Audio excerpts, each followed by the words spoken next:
Listen now for our prayer for listening hearts and minds. God of wisdom and compassion, cradle us gently in your care as Scripture is read. May your Spirit guide our hearing so that we might receive your wisdom and journey humbly with you now and always. Amen. Our Scripture reading today is Matthew 20, verses 1 through 16. Our multi-voice reading and enactment of the Scripture is adapted from the New Revised Standard Version translations and the Growing in God's Love Story Bible. Let us listen and watch carefully for God's wisdom and leading. Jesus, while teaching his disciples, told this parable.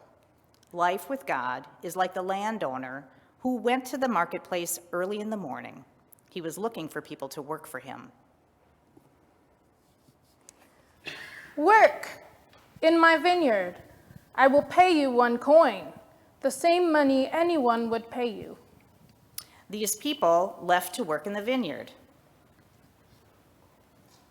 Around 9 o'clock that morning, the landowner went to the marketplace again. He saw people waiting for work. You also go into the vineyard. I will pay you whatever is right. These people went to work in the vineyard. At noon, the landowner returned to the marketplace. He saw people waiting for work. You also go into the vineyard. I will pay you what is right. These people went to work in the vineyard. At 3 o'clock that afternoon, the landowner again returned to the marketplace. Again, he saw people needing work. You also go into the vineyard. I will pay you whatever is right. So these people went to work in the vineyard. At 5 o'clock, the landowner went out yet again. What did he see? More people needing work. Why aren't you working? Because no one has hired us. You also go into the vineyard. So they left to work in the vineyard. When it began to get dark, the landowner told his manager, Call the laborers and give them their pay, beginning with the last and then going to the first. The people who were hired at 5 o'clock lined up. Each of them received 1 coin.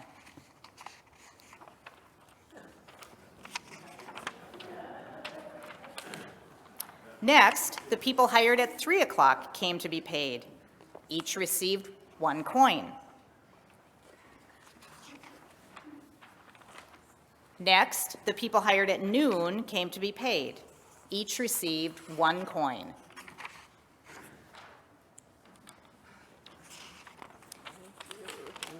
Next, the people hired at 9 o'clock came to be paid.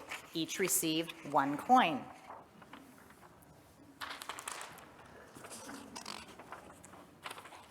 Now, when the people who were hired first came, they thought they would receive more, yet they received 1 coin. And when they received it, they grumbled against the landowner.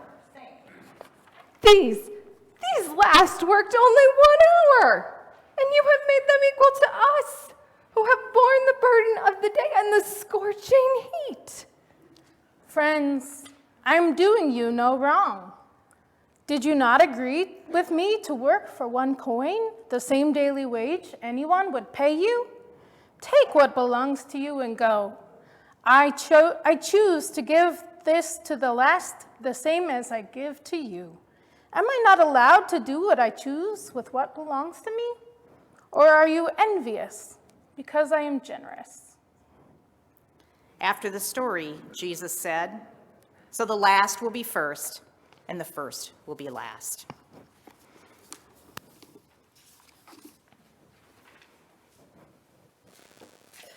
Please pause for prayer with me.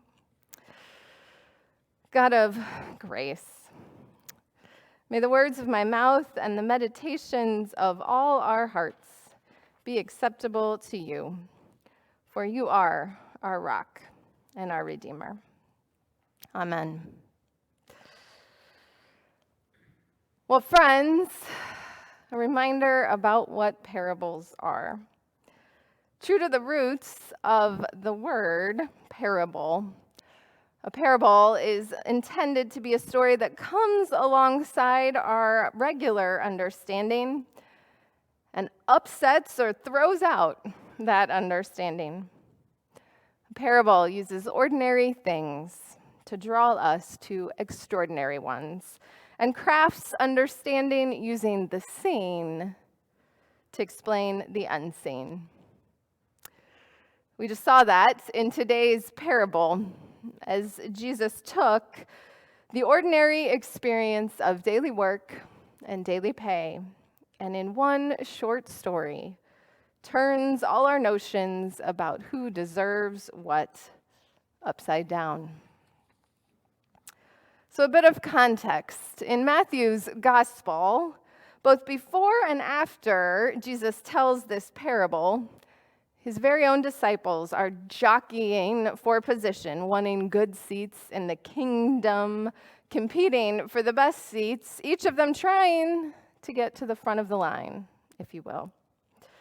So in the midst of the disciples doing this, of jockeying for position and getting all preoccupied with rewards supposedly earned and deserved, Jesus drops his parable about a landowner who spends all day inviting workers into his vineyard and then pays them all the exact same wage at sunset.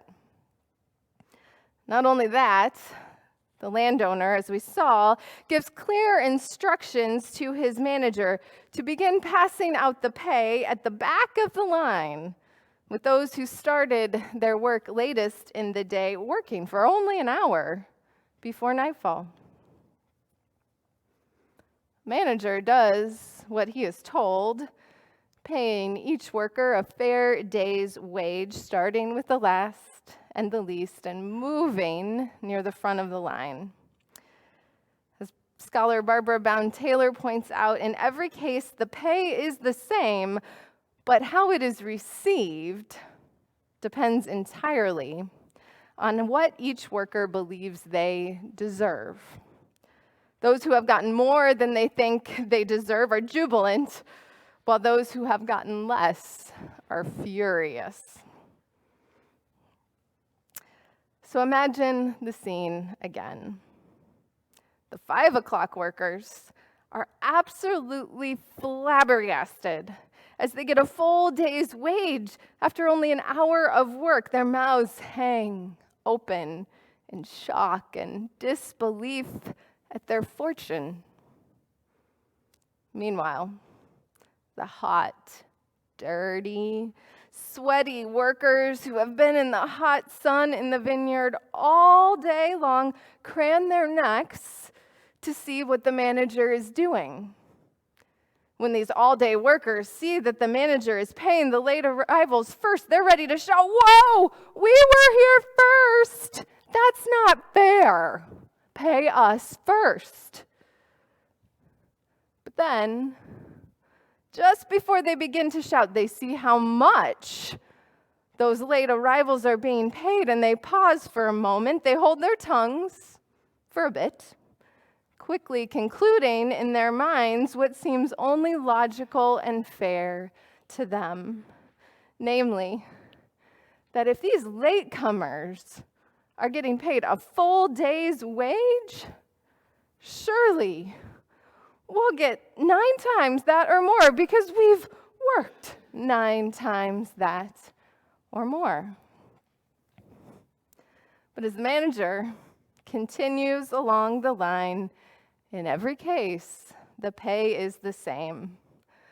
So that by the time the manager gets to the front of the line to pay the workers who have been there since dawn, the manager is surely quickly doling out the pay, trying to get out of there, fearing the fury of the first workers because he's heard the grumbling and the outrage at the unfairness of it all continue to grow as those early morning workers have watched everyone get the same pay, a full day's pay for a partial day of work.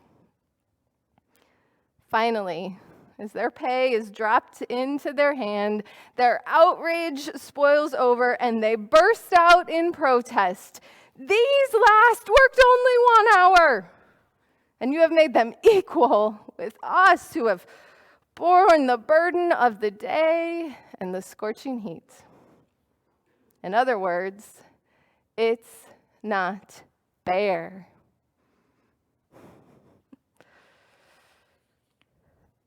But the landowner responds calmly, inviting these grumbling workers to go on their way with their pay, reminding them that 1, they are getting the fair day's wage to which they agreed at dawn before their work began. And 2, since the pay and the land worked belong to the landowner can do as the landowner pleases with what belongs to him. There ends the parable. But Jesus adds a brief editorial tagline.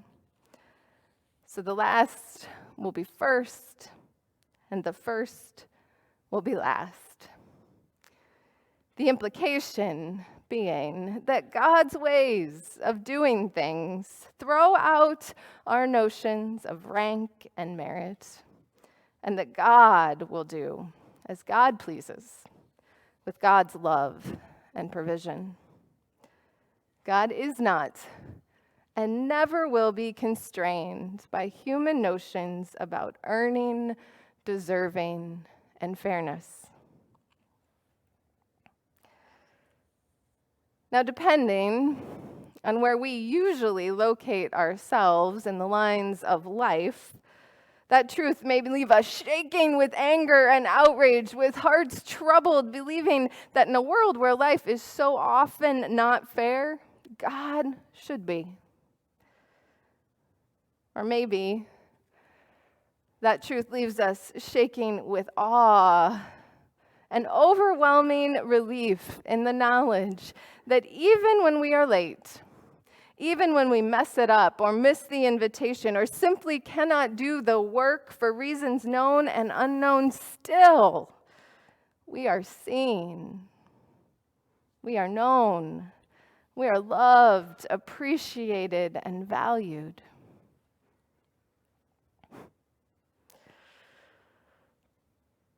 Barbara Brown Taylor reflects that for her, the most curious thing about this parable is where we locate ourselves in the line. Because the story sounds quite different from the end of the line than it does from the front of the line. But isn't it interesting, she writes, that 99% of us hear it from front row seats as the ones who have gotten the short end of the stick. Yet, she invites us to think, perhaps it's entirely possible that we are mistaken about where we are in the line. She points out that we might actually be near the end of the line for all sorts of reasons. No one told us about the line for one thing. We didn't know there was a line or a problem or an issue or a need until late in the day. But if we had known, we might not have done much about it. We know all kinds of things about that we don't do much about. There are things that we mean to do that we never get around to doing. And there are the things that we mean not to do that we end up doing anyway. And even when we manage to do our best, things get in the way. People get sick. Businesses fail. Relationships go down the drain. There are lots of reasons why people end up at the end of the line, and only God can sort them all out. So while we might be first outraged at the notion that God is not fair, a deep breath and a pause is probably in order. As Brown Taylor writes, God is not fair. for reasons we may never know. God seems to love us indiscriminately and seems to also enjoy reversing the systems we set up to explain why God should love some of us more than others of us. By starting at the end of our lines with the last and the least, God lets us know that God's ways are not our ways, and that if we want to see God's way, we might question our own notions of what is fair and why we get so upset when our lines do not work. God is not fair. But depending on where you are in line, that can sound like powerful good news. Because if God is not fair, then there is a chance that we will get more than we deserve. Not because of who we are, or because of what we did or did not do, but because of who God is. God is not fair. God is generous. And as Brown Taylor writes so beautifully, on any given day of our lives, when the sun goes down and a cool breeze stirs the dusk, when the work is done and the manager heads toward the end of the line to hand out the pay, to pass out love coins from God, there's a very good chance that the cheers and the backslapping, the laughter and the gratitude which greet the manager at the back of the line will actually turn out to be ours. Because even when we are late, even when we mess it up or miss God's invitation, even when we struggle or fail to do the work God asks of us for reasons known and unknown, still, we are seen, we are known, we are loved, appreciated, and valued by God beyond measure. For line leaders and stragglers alike, may that be good news to strengthen and uphold us as we labor for God's dreams to come ever more fully into being. May it be so. For us and for all, thanks be to God. Amen.